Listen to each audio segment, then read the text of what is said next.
Before Warren can respond, the RPG round flashes skyward and hits the tail of Super 6-1. The Black Hawk enters an uncontrollable spin. Alright y'all, welcome back to Combat Arms channel. Okay, so today we are checking out the Battle of Mogadishu. Now this was a highly requested video and I've been trying to get to it for a while, but I figured today would be the day because today is October 3rd, which is when the Battle of Mogadishu went down. So I figured it'd be a nice time to do it. Now, it is October, so like I said, I was going to sort of get into the Halloween spirits. I know you guys think Halloween is just that holiday at the end of October, but for me, I try and celebrate it, I mean, even at the end of September. But it's October, so I want to get into the spirit a little bit. You can see I'm sort of, this is an easy costume for me to do just because it's stuff that I always wear and have around the house. But I do need to go Halloween shopping, so when I do, I will sort of decorate the background a little bit more, make it a little bit more festive. But yeah, the rest of the costumes aren't going to be as, I guess, intense as this one. Some of them are going to be a little bit funny. Some of them are going to just be me being lazy and just wearing some of the gear I have around the house. But I'm going to clean off a little bit because obviously I'm not going to wear this the entire time, and then we'll react to this video. You guys know I love history already, especially when it comes to animated videos. But I will say the Black Hawk Down movie was pretty pivotal in me joining the military. It was a big motivator watching that. I must have seen it like 20 times. So really big motivator, and I can really appreciate it after reading the book from Michael Durant about the actual incident. So I'm pretty close to this. I feel like it should be a good video, so let's do it.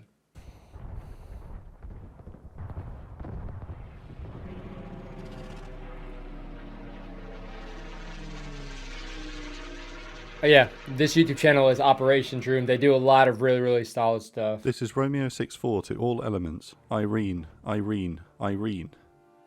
With the launch code issued, the Earth rumbles as the armada of helicopters lift off the ground and head out.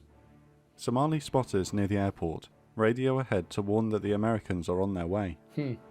As they fly out over the airport perimeter towards the ocean. So something real quick, I don't know how big this operation even was. Like, I wasn't in the military when I watched like Black Hawk Down and, you know, read the book by Michael Durant. So I didn't really know how big of an operation it was. I know there was like Rangers involved, there was Delta involved. So there were definitely some serious dudes involved, but I don't know how big of an operation it was as far as like how many personnel, how many vehicles, how many aircraft even. So hopefully we can get a little bit of background info for that. A convoy of 9 Humvees and 3 5-ton trucks leave the base and head towards the city. It's 3:35 p.m. The raiding force should be in and out in 30 minutes. Somalia is in civil war, with multiple parties and clans violently competing for power. UN troops have been deployed to the country to maintain peace and ensure the distribution of food supplies to the people. The UN brings about a settlement between the factions to lay down their arms and move towards national unity and democracy. One faction, the Somali National Alliance, or SNA, despite signing the agreement, ignores it and attacks UN troops in the area in June 1993. Oh, you messed up. The US deploys Task Force Ranger to Mogadishu Airport, a special forces group made up of Rangers, SEALs, the 160th Special Operations Aviation Regiment, and a company from the 1st Special Forces Operational Detachment Delta, also known as Delta Force. Oh, they really fucked up. Task Force Ranger, or TFR, are here to find and kill or capture the leader of the SNA, General Mohammed Farah Aidid. The SNA is predominantly made up of Aidid's own clan, a form of family tribal structure, the Harbour Gadir, and it is hoped that toppling Aidid will halt the violence. Now another thing, I did read the book. I think it was called Black Hawk Down or something. The one that was actually written by Michael Durant, which is the pilot that was, you know, downed in this. So I think it sounded pretty accurate with the actual movie, but I'm not exactly sure. Hopefully this video will be able to give us some sort of perspective to be able to compare it to the movie, because it seemed like the movie did a pretty good job of trying to keep it realistic. Task Force Ranger launches raids into Mogadishu to capture Aidid, but have so far been unsuccessful. In July 1993, American Cobra attack helicopters launch rockets and cannon fire into a building they believe to be hosting a meeting between Aidid and his war council. Aidid isn't present, and an American war correspondent reports that the meeting was actually between Somali elders discussing routes to peace. With 200 casualties inside the building, 200? the SNA seized the opportunity to promote anti-American sentiment and propaganda in the city. That was some bad intel. Fury at the Americans' presence builds in Mogadishu, and 4 Western journalists covering the story are killed by an angry mob. On the 3rd of October 1993, Task Force Ranger receives a tip-off of the location of an SNA meeting in the city, with ID's Foreign Minister Omar Salad El-Mim and his top political advisor Mohammed Hassan Awali in attendance. I mean, really looking at it, it doesn't seem like that big of an area, but I mean, if all of this is hostile, and especially with, it seems like it's all pretty like urban, so if all of this is hostile, then that can get pretty rough. So again, I don't know how many people were actually involved, but just locking down the target area, especially the target building, would take a little bit of, coordination. Or I mean, you can just do the shock and awe, and that works for especially these guys. But again, if you're trying to take it a little bit safer, if you're doing rescue operations, then you really need to lock it down, and that seems like it might be kind of difficult. With just 2 hours' notice, TFR prepares and launches a raid to snatch them both, hoping this will bring them closer to ID'd himself. That's really short notice. The plan is for AH-6 Little Birds to land the Delta Force teams on the street outside the target building containing El-Mim and Awali, and they will storm the building. Meanwhile, 4 Ranger Chalks, squads of 15 men, will fast rope down from hovering Blackhawks to each corner of the block surrounding the target building and establish a perimeter. Once the prisoners are secured, the Humvee and truck convoy led by Lieutenant Colonel Danny McKnight will roll in front of the target building, load the entire raiding force and prisoners on board, and exfil back to base before ID's militia can mobilize against them. I mean, I feel like if you're trying to time it in a certain way for the Humvees to push up and do an evac, there was a lot of ground they had to cover. And if they had like an observation point, if like the Somalis had an observation point, then it would pretty much blow that operation really quick. So those guys must be moving quick. And if they hit any sort of obstacle, then that can be extremely rough. So I know they're dropping the Rangers off on the corners. I wonder whether they're not dropping any of them off on the buildings to provide like a guardian angel or like, some overhead cover. But I mean, it makes sense. You want to lock down the building and create a cordon, but yeah, you do want to get some good fields of fire for sure. All the while, the Blackhawks and Little Birds will circle around to provide air cover. A command and control Blackhawk directs the forces, and a combat search and rescue helicopter is ready to react to any problems should they arise. Okay. For more substantial problems, the 10th Mountain Division are on standby as a quick reaction force at their base in the west of the city. I did not know that. The peacekeeping UN, Pakistani and Malaysian troops and armour are not on standby, but occupy the new port area of the city in the south. The whole plan should take 30 minutes to complete. With an EP-3 Orion and an OH-58 Kiowa circling overhead providing a live video feed to overall Commander General Garrison, that's cool. The helicopters scream in towards the target building in the area of the Olympic Hotel to begin the assault. So a lot of things were thought out for sure. Fires it seems like a smooth operation. With US forces jamming radio signals, the tire burning is a signal to the SNA militia throughout the city that the Americans are coming. Ah, okay. AH-6 Little Birds, armed with miniguns and rocket pods, lead the way up Holwardig Road to spot any armed Somalis, and with the coast clear, the MH-6s throw up a dust storm as they land with precision in front of the target building. Good stuff. Delta Force operators, nicknamed D-Boys, hop off the benches and move into the target building. The time is 3:42 p.m. The 4 Ranger Chalks begin fast roping down from hovering Blackhawks to the street 60 feet below. Oh, snap. The Chalks form L-shaped defensive positions on each corner of the block, except for Chalk 4, who have accidentally been dropped a block further away. Oh my gosh. This is the first time out as the leader of Chalk 4. I will say 160th SOAR are freaking, I mean, it's an incredible unit. They do some really fantastic stuff. But yeah, I mean, it must be kind of hard to maybe start to, I mean, if they have all the birds kicking up all this smoke and whatnot, it might be kind of hard to see where you're flying into. But, oh, that's rough. So I didn't know that. We'll see what happens with these guys, see if they can link up with the rest of them. Staff Sergeant Matt Eversman, and in his chalk, the first ever combat mission for 18-year-old Private Todd Blackburn, fresh in from high school and boot camp, but having not yet been to Ranger School. For whatever reason, likely excitement and adrenaline, Blackburn completely misses the rope as he exits the aircraft and falls 60 feet to the ground. Golly. Medics run to attend to him. The raid is taking place close to the Bakara Market, an ID'd controlled area of the city with a high concentration of SNA militia. With the pre-warning that the raid was coming, hundreds of militia are organised, armed and waiting. Fire begins to erupt on the Rangers from all directions. SNA runners move out across the city to mobilise militia further afield, That's scary. who begin to arm themselves, mount up on trucks, and head in the direction of the helicopters circling above the city.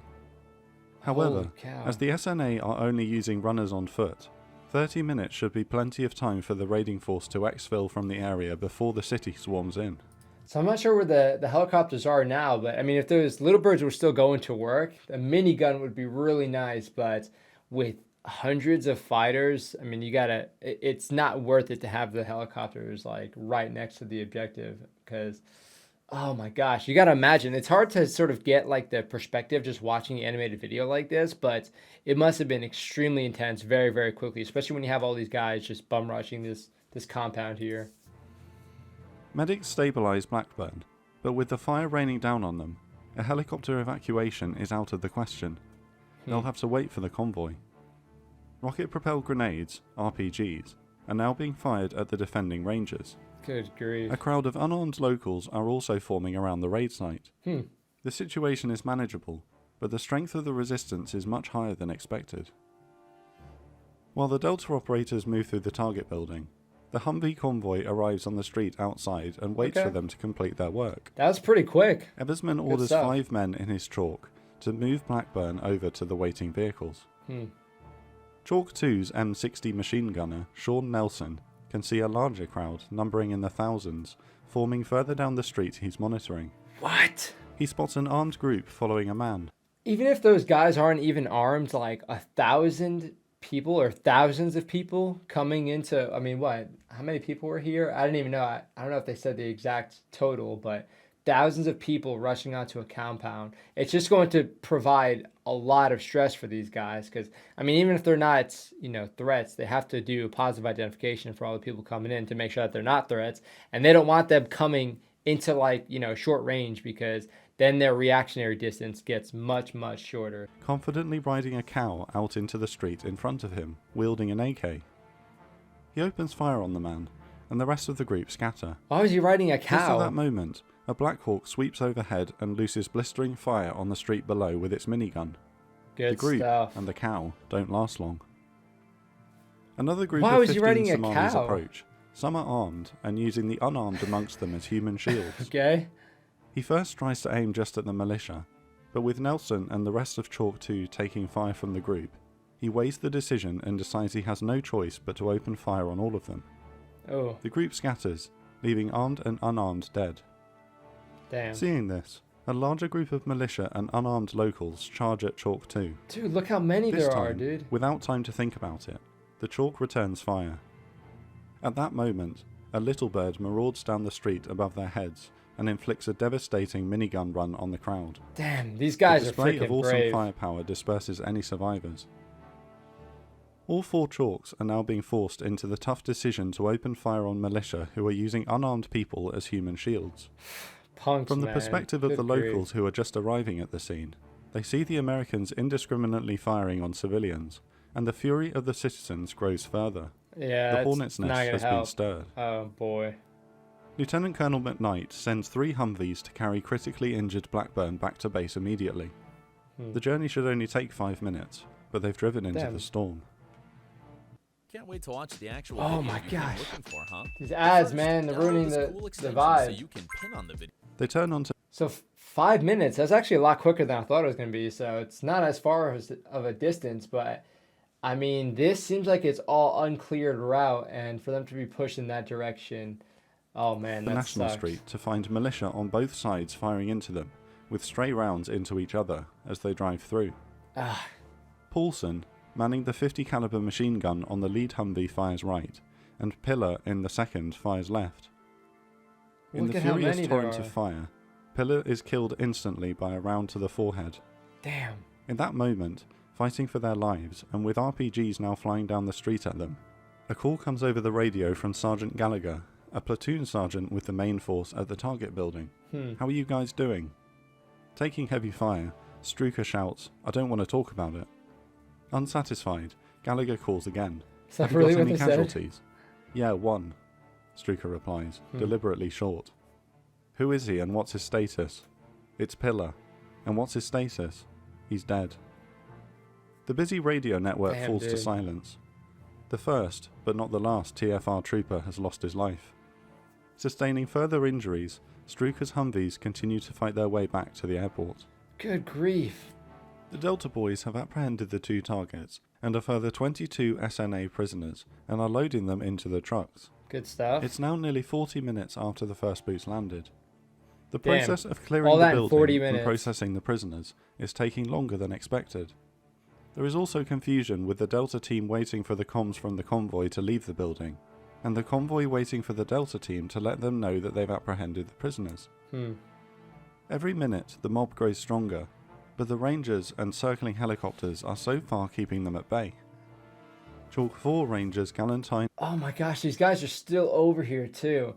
So I wasn't really paying that much attention to Black Hawk Down as far as like the tactics and the layout and just the overall situation. And I can imagine watching it now, I'd get a much better appreciation because I've seen the movie like several times, but I haven't seen it within the last few years. So my mindset wasn't necessarily focused on the tactics and the overall survivability just based off of where everyone is at. But I didn't know that they were this cut off. I mean, I know they might have said it in the movie, but it's sort of hard to take it all in since it's like an action movie and whatnot. But yeah, it must be really scary for these dudes. And then you had that other convoy breaking off and bringing Blackburn back, and oh my god. And Berenson take non-critical hits, with Galantine losing a finger. Oh yeah, I remember Chief that in the Warrant movie. Officers Cliff Elvis Walcott and Donovan Bull Briley, pilots of Super 6-1, continue to maneuver their helicopter at low level above the action. Damn. Their crew chiefs discharging thousands of rounds from their miniguns at the militia below. Good and 4 grief, Delta those guys are snipers freaking picking off the enemy legends. through the open doors. On the first day of the ground war of Desert Storm, Walcott had been one of the pilots to fly special forces deep into Iraq to recon Saddam's forces. He is a legend No in the special shit. operations community. Oh During a snap. turn to port, starboard gunner Staff Sergeant Warren spots a militiaman with an RPG below him. Hey, I've got a guy with an RPG. He's at 5 o'clock, moving to 6 o'clock. Sergeant Randy, the portside gunner, can't spot the man as the helicopter continues the turn. Oh man. Is he by a building or something you can describe? Before Warren can respond, the RPG round flashes skyward and Damn. hits the tail of Super 6-1. The Black Hawk enters an uncontrollable spin. The Rangers of Chalk 2 hear the impact and watch in horror as one of their own helicopters spins erratically around the sky, That must be smoke trailing terrifying, from dude. its tail. The radio net erupts in panicked calls. We got a Black Hawk going down. We got a Black Hawk going down. Delta operator Sergeant Hearing like the actual words, like the radio chatter and whatnot, really adds to it because you can really get a better sense of what they were thinking just based off of what they're saying on the radio. But I mean, so being a helicopter crash, I know that's a very violent thing, but a helicopter crash after it's been hit by an RPG in this sort of combat environment is pretty different, considering now this is like a high stakes rescue mission with all the urban terrain and whatnot like this. Now the QRF is most likely going to be coming out now, but with the amount of fighters there are in such a small area, it's kind of hard for the commanders to be like, okay, this is a rescue mission, this is a raid right here, over here is a medevac. So there's a lot going on at a specific period of time, so it must be pretty hard to be a commander in charge of this right now. Smith isn't wearing his seatbelt and desperately holds onto a crew seat, Oh damn, the spin dude. pulling his legs outside the door of the aircraft as it descends. He took an RPG, 6-1 is going down. In the cockpit, Walcott coolly and in a banterous fashion asks his co-pilot, "Hey Bull, you gonna pull the PCLs offline or what?" A procedure to attempt to control the spin. It's no use, Man. and still maintaining his composure, Walcott makes one last radio transmission, 6-1 going down. The Black Hawk clips a roof and plows into the street below, rolling That over sucks. onto its side in a ball of dust and debris. Both pilots are killed instantly. It is later deemed likely that Walcott deliberately pitched the helicopter's nose down at the last second, ensuring that the pilots absorbed the impact, saving the lives of the crew in the back. Man, there's something The commander crazy control about those bird above pilots. orders all available nearby Rangers Absolute to push to the crash site. legends. Chalk 2 is nearest, so 8 of the 15 Rangers in that chalk move out on foot into the city. The convoy is ordered to prepare to move to the crash site immediately. A message Okay, so we have the crash over here. We have the convoy. The Chalk 4 is still over here. And then we have the target building. So right now it's pretty contained. But with that crash there, you're going to have to start pushing people over there. And I mean, you're going to have to set up a cordon just to, you know, sort of cover the rescue operation. But the amount of people that can rush, like the amount of bad guys that can rush into this area before that actually happens it's not good. You know, it's kind of hard to control everything, especially when you're in a location like this, and it was just supposed to be a 30-minute raid. Is sent to the quick reaction force of the 10th Mountain Division to mobilize for the massive fight that I is didn't know about to 10th take Mountain place. was in this. That's awesome. Aidid is not to be underestimated. He was educated in Rome before postgraduate study in military science at the Frunze Military Academy in the Soviet Union. He has carefully studied the Soviet campaign in Afghanistan in the 1980s and found that guerrilla forces were successful in bringing down Soviet attack helicopters with shoulder-launched RPGs. Okay. His battle plan with the Americans is to draw them deep into his territory in the city and then swarm the area with RPGs, bring down a helicopter, and then collapse the city around the troops on the ground. Yeah, you can get overrunning them spread in the thin chaos. pretty quick in that sort of Super 6-1's shoot down environment. is no accident. Of the surviving 2 crew and 4 Delta operators, only 2 are not seriously injured. Having just survived a brutal helicopter crash, Sergeants Bush and Smith emerge and defend themselves and the rest of the survivors from the badasses. now arriving locals. That must be tough. Littlebird Star 4-1 is the first help to arrive at the crash scene. Good stuff. They land near the alley and are immediately charged at by Somalis. Oh, they The landed. 2 pilots, Warrant Officers Jones and Meyer, defend themselves from the cockpit with pistol fire. Jones hops out and moves to the wreckage just as Lieutenant D. Tommaso arrives with the 7 other members of Chalk 2 to form a defensive perimeter. Good stuff. Damn, they're moving They quick. find that Bush has been killed defending the survivors. They move his body into the Littlebird, Damn. and Sergeant Smith also hops on board. Super 6-1 pilots Walcott and Briley are dead, and the rest of the survivors require medical attention before they can be evacuated. Littlebird Star 4-1 lifts off and heads back to base. The Humvee convoy rolls up to Sergeant Eversman's Chalk 4, and under heavy fire they get in. People now line... I mean, it's probably been about an hour at this point. I can't imagine these guys have too much ammunition. Of course, you know, they have machine guns, so they're going to be burning through some ammunition like that. But at the same time, they've been chilling here, you know, guarding the target building for this long. So I can imagine these guys might be starting to hurt a little bit on ammo. And now they're starting to push out from the target building, and they're going to have to, of course, fight their way out. So I'm not sure if it was really talked about in Black Hawk Down as far as like the ammunition, you know, running out or anything like that. But yeah, I can imagine these guys have probably been burning their barrels pretty hot. The streets, roofs and windows firing down into them. They turn right towards the crash site, but, disoriented, the lead Humvee then turns south, now heading away from the crash site.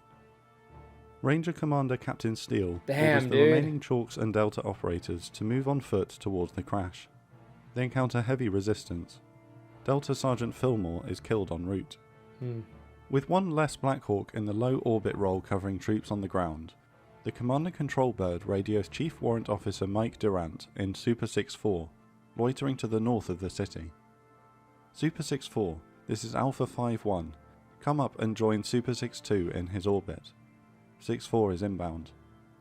Alright, here we go. These freaking ads, man, they find like... I mean, I guess they're supposed to find a good time to sort of butt in, but come on now. Durant heads south towards the city. The Combat Search and Rescue Black Hawk Super 6-8 arrives at the crash site, and the team of Rangers and D-Boys begin to fast rope down to the street below. Hell yeah. With men still on the rope, the helicopter is hit by an RPG. Damn, dude. In a display of superb airmanship, pilots Dan Galotta and Herb Rodriguez hold the helicopter steady while the men complete their fast rope. I'm telling you, Ascend those from the area pilots. and successfully manage to put their stricken aircraft down at the friendly Newport area in the south. Dude, the pilots of 160. Under heavy fire, the CSAR team moves the 2 remaining wounded crew chiefs to a nearby shelter. They then move to strengthen the perimeter set up by Chalk 2 at the intersection just west of the crash. Okay. The convoy is lost. Under heavy fire, they can't Dude, afford to that's slow scary. down, but it's taking time to relay directions to the crash site from the aircraft above McKnight. The locals are now building makeshift roadblocks throughout the area, using tables, chairs, and general debris. No kidding. Fearing bombs planted inside the roadblocks, the Humvees can't simply drive through them. They make several wrong turns and loop around the area of the target building. 10 minutes after Walcott's Super 6-1 went down, Durant's Super 6-4 is on station over the rooftops, hopefully he can walk them providing to the crash minigun fire site. support for the Humvees below. At 4:40 p.m, Durant's Black Hawk takes an RPG hit to the tail section. He pulls the aircraft out of the orbit and points southwest towards the airport. Now, something with Black Hawk Down is you can't get a good appreciation for like just where everyone was, where everyone was moving. I didn't even know the convoy got lost like that, but you can get a good appreciation sort of getting this overhead view about where everybody is and also how difficult it would be to get to certain elements. It's leaking oil, but the controls are still responding, and he believes they can make it back. All of a sudden, the tail rotor gearbox and most of the tail itself completely disintegrates. The Black Hawk enters a violent spin. He radios, Super 6-4 going in hard, we're going down. Just before hitting with the ground, the pilots manage to level off the chopper, and as it impacts with the earth, the helicopter lands flat on its belly. Wow. This is crucial, and as a result, the crew survive. That's so impressive. Black Hawk Super Holy 6-2 cow. circles the crash site, and immediately spots a mob of people moving towards it from all directions. They can see the convoy still driving around lost in the city. To the west, Damn, dude. Struker's 3 Humvees that had earlier evacuated Private Blackburn back to the airport have now rearmed, and with a volunteer force of cooks, clerks, and injured rangers, are attempting to fight their way back into the city. But are pinned- No shit. That's fucking awesome. Wait, they said cooks, clerks, and then injured rangers? Damn, like that right there is a story in and of itself. But, oh man, that's freaking awesome. down. Delta snipers Sergeants Randy Shugart and Gary Gordon, on board Super 6-2, can see for themselves that Super 6-4 will shortly be overrun, and that both convoys are nowhere near. They volunteer to deploy on the ground to defend the crash site.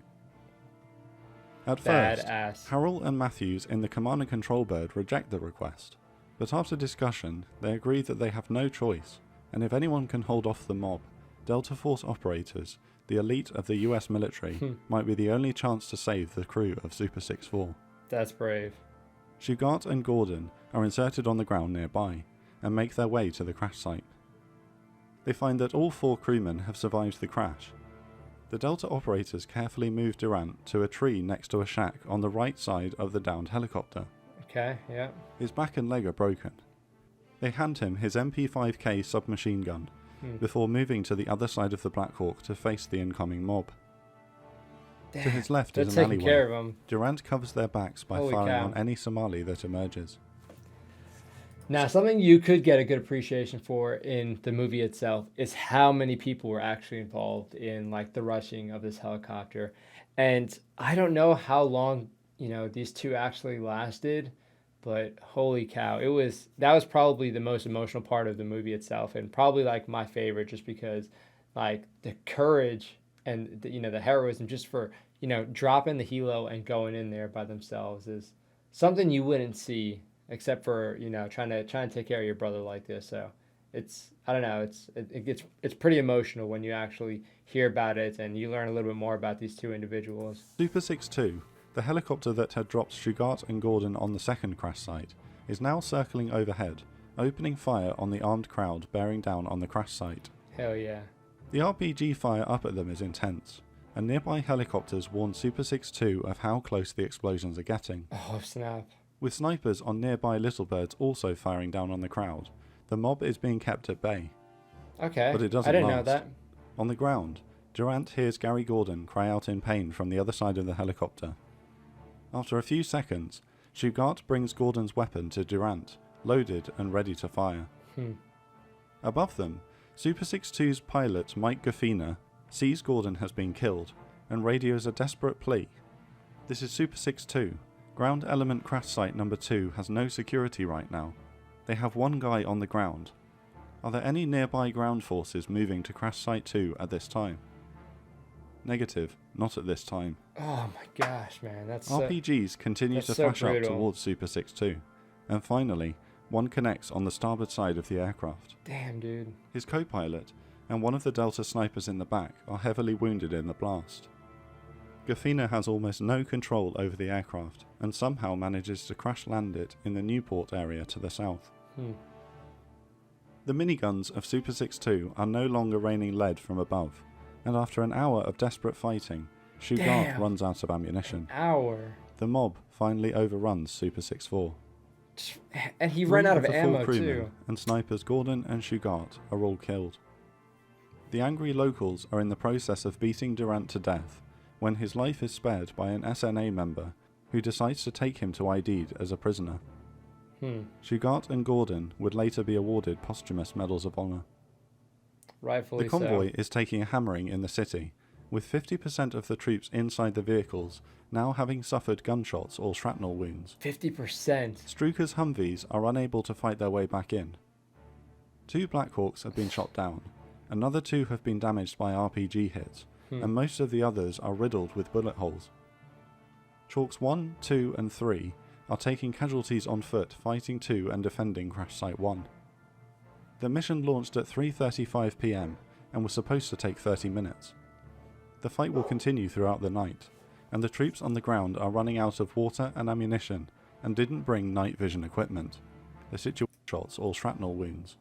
Again, this is what I'm talking about with getting like a good perspective of the aerial. So I didn't know the spacing between Crash Site 1 and Crash Site 2, but I mean, it looks pretty close now, but again, you have to think that there's resistance all over. These helicopters, again, these pilots are some of the best. Like, they're very, very brave people. So doing all this, these pilots are doing a lot of work trying to, you know, maintain control and take out whoever they can take out. But I mean, you can see these chalks are here. You have this chalk sort of split off from everybody else. You have the convoy that's still driving around trying to get to the crash site, I guess. That must be so disorienting. Humvees are unable to fight their way back in. 2 Blackhawks have been shot down, another 2 have been damaged by RPG hits, and most of the others are riddled with bullet holes. Chalks 1, 2 and 3 are taking casualties on foot fighting 2 and defending Crash Site 1.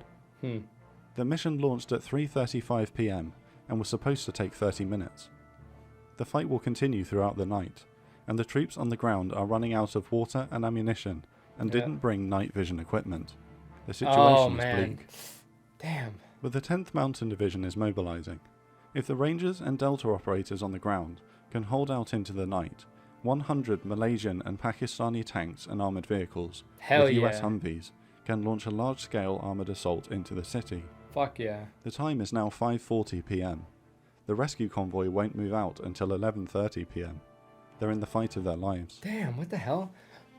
Honestly, I would have expected the QRF to literally be on standby when this was happening. The fact that it's, you know, 11:30 when they're actually pushing out, like, what, 8 hours after the actual mission, that seems kind of odd, and I don't know, I feel like somebody could have, you know, prepared that a little bit better. I mean, it was definitely an important operation where you have the VIPs, you have all these operators going in, you have all these, you know, the aircraft from 160th. I mean, you have all these people going in to try and take down these 2 guys. Again, they did think it was a 30-minute operation, but the fact that they didn't have this QRF like really on standby, like ready to push out, is kind of a disservice. And again, I don't know all the information about it, but yeah, it kind of sucks. It's brutal that they have to take these, you know, these casualties, and they don't have a whole lot they can do about it. You have the convoy that's, I guess, I imagine still lost. This is a part 1. I probably won't watch the part 2, but I would recommend checking out the movie. And if you want to check out the book, then I would recommend that as well. I'm pretty sure it was written by Michael Durant and maybe like co-authored by someone else, but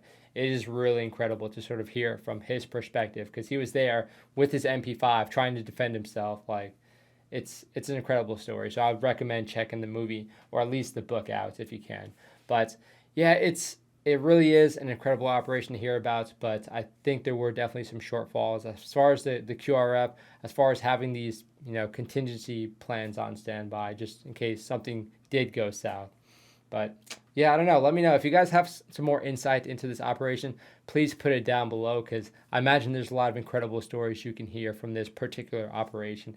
I mean, they got the Pakistani and the Malaysian QRF on standby as well. I heard that they did some pretty good stuff, so that's kind of cool to hear about. That'd be like a cool separate story to hear about as well. But yeah, if you guys have any information, please put it down in the comment section. I mean, I definitely learned something today. I didn't even know 10th Mountain was a part of this operation, but yeah, if you guys don't know, I was in 10th Mountain, so that's kind of why I'm drawing so much attention to it. But yeah, hopefully you guys enjoyed the video. Again, it is Halloween, so I'm going to continue doing the costumes, but I'm not going to wear it the entire time unless it's, you know, something relatively reasonable, because I do want to be somewhat respectful to the video. So hopefully you guys enjoyed it. Thank you all for watching. That is it for this video. I'll see you on the next one.